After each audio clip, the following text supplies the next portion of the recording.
Let's go. A simple x-ray saved my life. I was 9 months old and my dad put me to bed. He could hear me breathing. He goes, "Lori, there's something wrong with her. We gotta take her to the doctor." So they did. The next morning they take me to the doctor. Doctor does his checkups.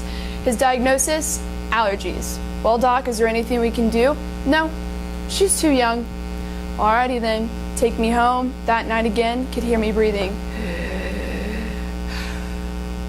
"Lori, there is something wrong with her. We have to take her back." New doctor this time.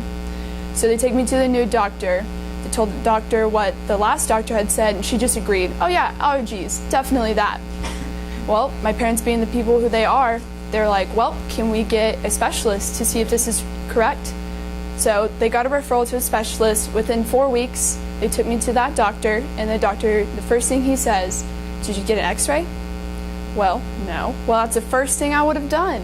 So they take me in, get an x-ray, and the technician says, "Oh my gosh."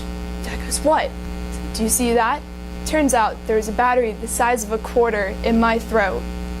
Turns out that Christmas, my mom must have dropped a battery and I could have swallowed it, being my little 9-month-old. So within 45 minutes, I was in the operating room, and the doctor said he had to put his foot on my chest to be able to yank that sucker out. From there, the diagnosis, it's all about the diagnosis. The first doctor missed it, second doctor missed it, but the third doctor was finally thorough enough to get that diagnosis. And without that, I would not be here today. Hi, my name is Payton Speech, and I'm a first-year ISM student studying to be a physician's assistant for orthopedic surgery. And the first interview that I conducted was with Chris Holmes. It being my first interview, it was mainly informational of like the daily basics of being a PA. He told me surgical days versus clinic days and how the days rolled. From there, I realized the first thing I should have asked him was what his specialty was, because being a total joint replacement PA was completely different than being a dermatologist PA or something like that. Turns out, being total joint replacement PA, that his patients will normally be hospitalized. They are usually older and don't heal as quickly as others. So their post-operation checkups are different than what they would be for a different PA. One thing he reiterated as his job was that it was very important that he makes the surgeon's job very easy, to make it quick for him to come in, come out, do his job, get out. And that was his main goal as a PA. From there, not only did he give me advice for the PA field, but he also gave me life advice for any job that I want to obtain. He said happiness within a job can depend on the boss, and the communication with your boss is very important. And with that interview, he was very informative, more so of what it takes to be a PA. My next interview that I conducted was with Whitney Schroeder.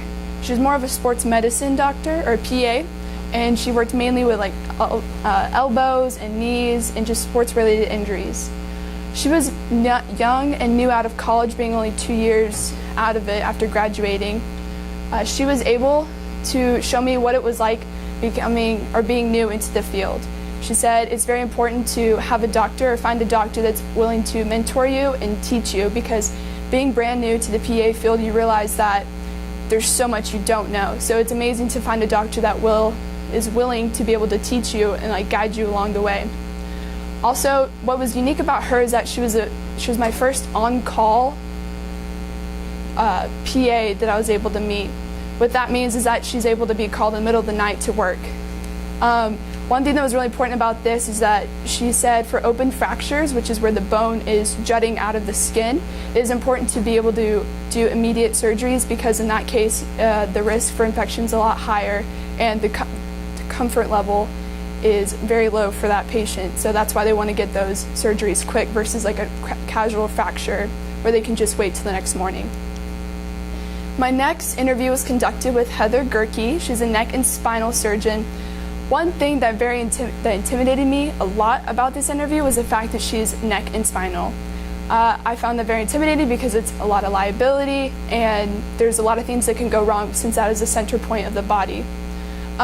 She said that it wasn't that bad. It wasn't that intimidating, because she kept reassuring me that she's not technically liable as she's a PA. And the cool thing is that she's not necessarily doing the dirty work of the surgery, more so that she's assisting the doctor and she's helping them out, and that she shouldn't be afraid to do something that is challenging like neck and spinal, because yes, it might be nerve-wracking, but you get used to it, and it's not as challenging as something like of the foot, but it may be more intimidating.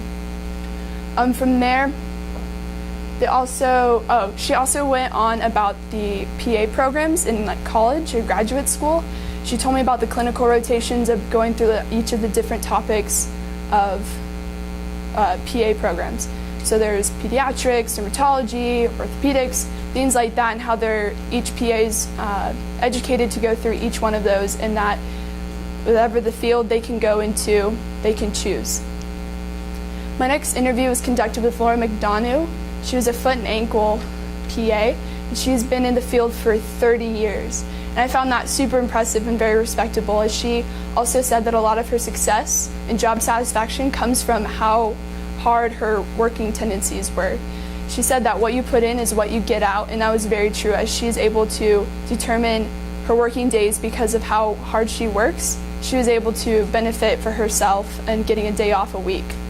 One thing she gave me a secret key to success for a PA program is that if you pre-diagnose before consulting your doctor, you're able to learn more in that case by figuring out what the problem is and being able to do that diagnosis on your own before consulting him. And when you consult him, you're able to learn more because you're the one who did your own thinking in that, and you're able to gain the knowledge that he's about to correct you on. It's usually corrective criticism, and doctors usually really appreciate that from their students. Another thing that she thought that she absolutely loved about the field, or the PA occupation, is that there's so much ability for movement in the field. So if she didn't feel like doing orthopedics one day, she could drop it and apply for a job in pediatrics the next. And she just absolutely loved that thought of it, and she thought it was very challenging and very exciting because they're able to be recertified every 6 years so that they can do things like that. Another thing about the PA field is that, or about orthopedics, is that it's a very rewarding job. For orthopedics versus emergency PA, is that emergency you have to trust, you get that patient immediately and you're working on them, you have to trust what you're doing is correct because you don't do post-operation checkups with them. In orthopedics, you're able to do those post-op checkups and really just see that these people are getting better and what you did was successful, and it's just really rewarding to be able to see these people get better from their injuries. Also, Miss McDonough is my mentor, and I chose her because of how knowledgeable she was and how much I was able to learn just from an interview with her. My last interview that I conducted was with Miss Jackie Ramsdale. She's also a foot and ankle doctor. One thing she brought to my attention was medical reps. They come into the surgical room, or in the OR, which is the surgical room, and they come in and they bring the supplies, they bring the tools, they bring what's absolutely necessary for the surgery that's about to be conducted onto a patient. With this, they bring any new tool developments and techniques, such as screws, plates, and sutures. She said one of the cool things about it was if like a plate broke or something like that, since they know their tricks of the trade, they're able to manipulate a tool or something like that and able to use that for the patient in case something goes wrong. Also, she brought up the point, something like terminal medicine versus orthopedics, is that terminal medicine deals with older patients that most likely they're not going to get better. Their bones are brittle, the organs are failing.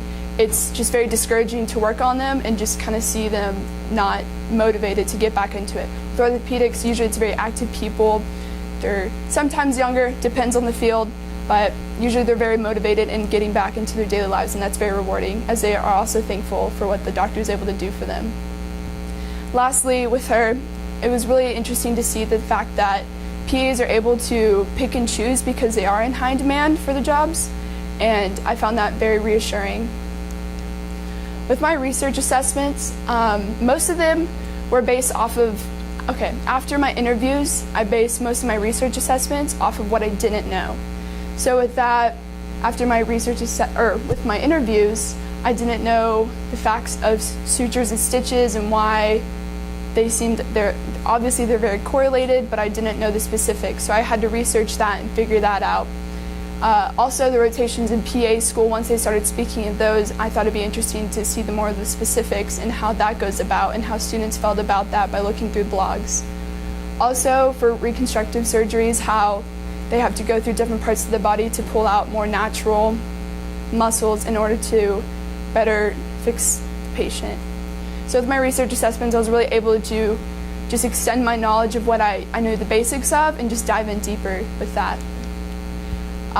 My quote from Muhammad Ali, one of the greatest fighters in history, is, "If my mind can conceive it and my heart can believe it, then I can achieve it." And I found that really inspiring because that's kind of how I've lived my life, as I do believe that the work you do put in and how much you believe in yourself, that will get you far in life. Thank you. Oops, excuse me.